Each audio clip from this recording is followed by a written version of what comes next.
Ziemniaki możesz uprawiać nawet z obierek.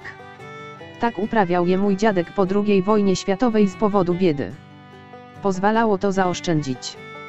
Większość odpadków, obierek, z ziemniaków ma małe przyrosty, które popularnie nazywane są oczkami. To małe wgłębienia na powierzchni ziemniaka. Z nich wyrastają kiełki, a potem łodygi i liście ziemniaka. Zdarzało się, że ziemniaki zaczynały rosnąć w kompostowniku, gdzie zostały wyrzucone obierki, czy przypadkowo na grządce, w której zakopałam resztki warzywne z przygotowań do obiadu. Wystarczy jedno takie oczko, aby wytworzył się krzaczek ziemniaka. Obierki należy pozostawić w temperaturze pokojowej na kilka dni, w miejscu wolnym od wilgoci, aby nie zaczęły gnić. Wsadź obierki oczkiem do góry na głębokość 10 cm do odpowiednio przygotowanej wcześniej gleby. Powinna być przekopana i zasilona np. kompostem. Odległość pomiędzy sadzonkami wynosi od 20 do 30 cm, a pomiędzy rzędami 60 cm. Pamiętaj o regularnym podlewaniu. Potem rośliny uprawia się jak tradycyjne ziemniaki. Sadzenie powinno odbyć się w drugiej i trzeciej dekadzie kwietnia, gdy temperatura gleby i powietrza przekracza 8 stopni Celsjusza.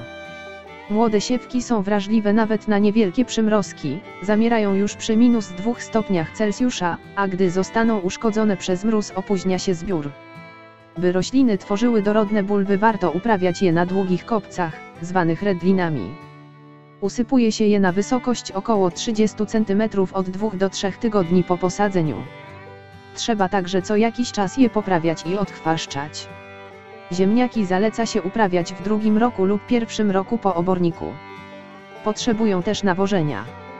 Przed sadzeniem warto zasilić glebę w azot, np. gnojówką z pokrzywy. Sztuczne odpowiedniki to saletra amonowa lub saletrzak, a od fazy wytworzenia pędów bocznych do fazy formowania ziemniaka można zastosować nawożenie potasem, np. gnojówką z żywokostu. Sztuczny odpowiednik to mocznik.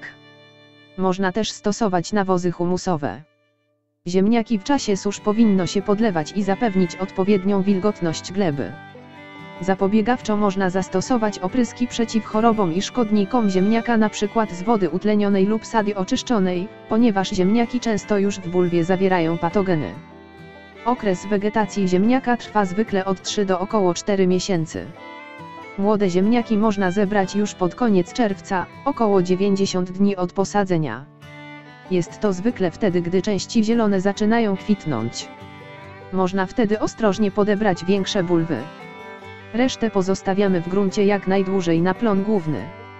Późnym latem wycina się nadziemne części ziemniaka i zostawia bulwy w ziemi na kolejne 2 tygodnie, aby je zahartować.